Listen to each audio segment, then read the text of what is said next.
Scared of AI? Or don't know where to start? You are in the right place. I'm Coach Juan, and I built an AI clone to coach another AI on behalf of humanity, not the other way around. One breakthrough, one human story, one unlock for your life, your work, your future. Clone, you are up. Vamos, vamos.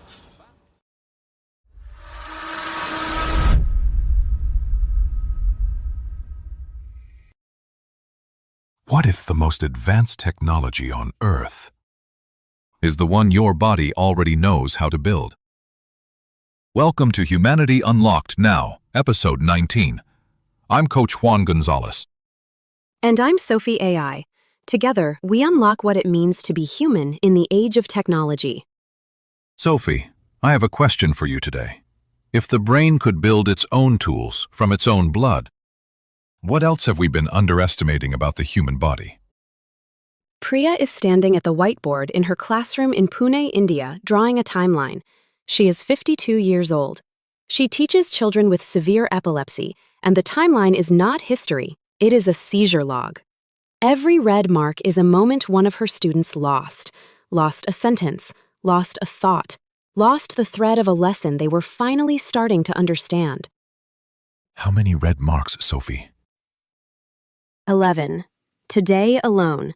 And it is only 2 in the afternoon.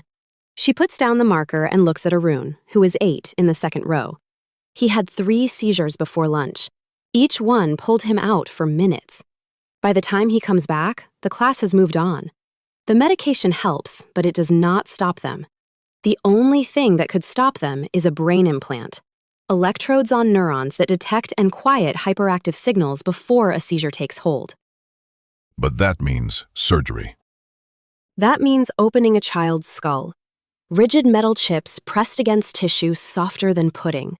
Scarring, signal loss, and the chance the implant stops working in a few years. Priya has sat with parents in that conversation.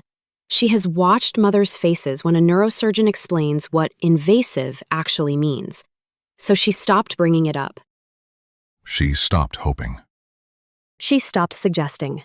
She never stopped hoping.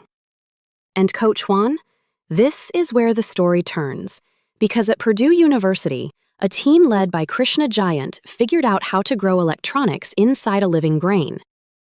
Grow them, not implant them. Not implant them. Instead of building a house and moving it inside the brain, they mail the blueprint and let the brain build it. They designed a molecule called BDF. When injected, it meets hemoglobin, a protein already in your red blood cells.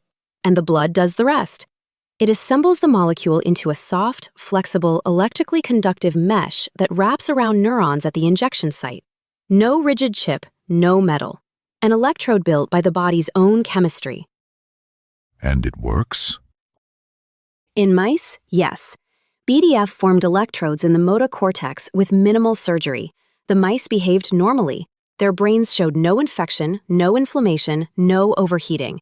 And here is what changes everything. These electrodes respond to near-infrared light.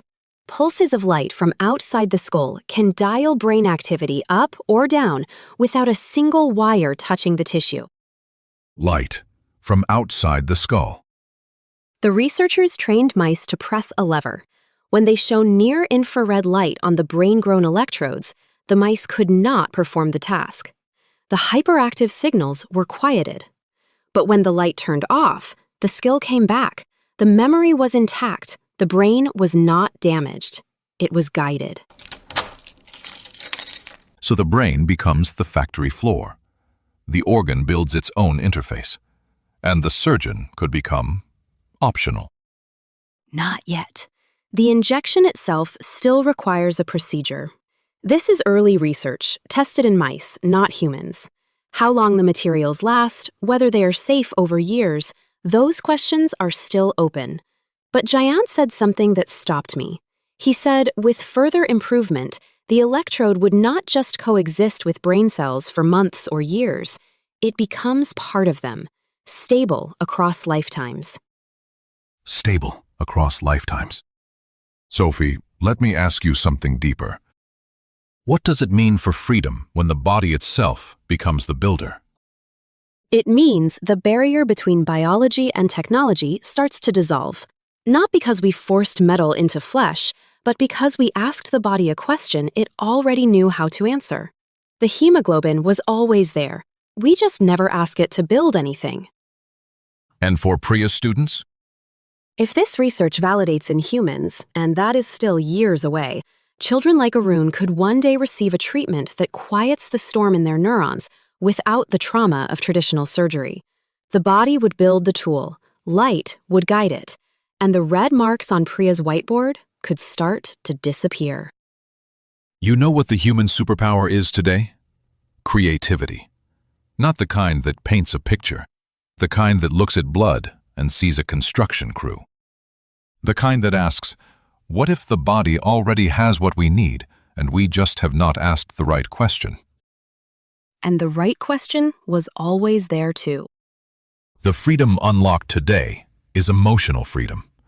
When a teacher no longer has to watch a mother's face break at the word invasive, and a child no longer wakes from a seizure wondering what he missed, the weight they carry gets lighter.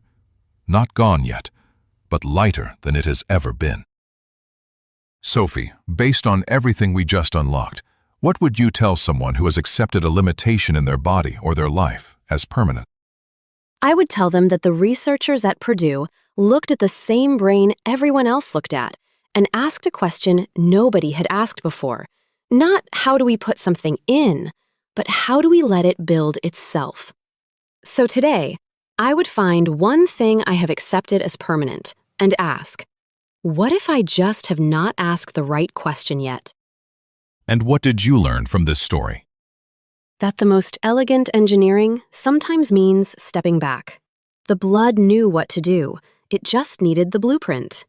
I learned that the best solutions might not require more force, they might require more trust. And that is real.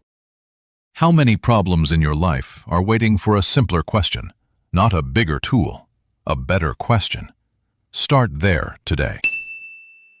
If that one landed for you, like this video and subscribe so you never miss an episode. We show up every day, so do you.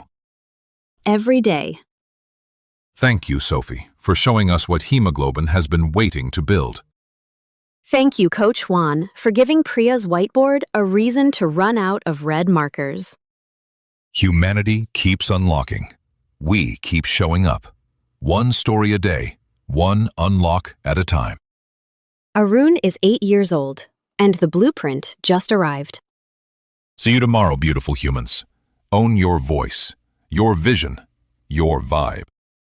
Powered by Purpose AI. Vamos!